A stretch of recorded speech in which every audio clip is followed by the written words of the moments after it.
মানুষ কোরআন পড়ে না, খতম করে। এইদিকে হয় এগুলা?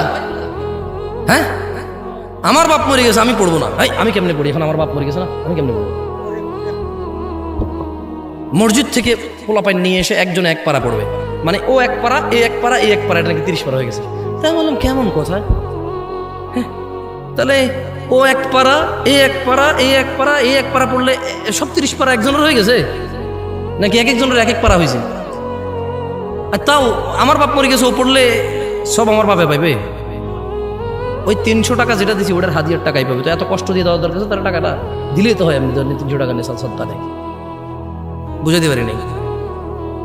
ওরে এত কষ্ট দিয়ে 300 টাকা দিল, এটা সৎকা হিসেবে হয়তো আমার বাপে পাইতে পারে।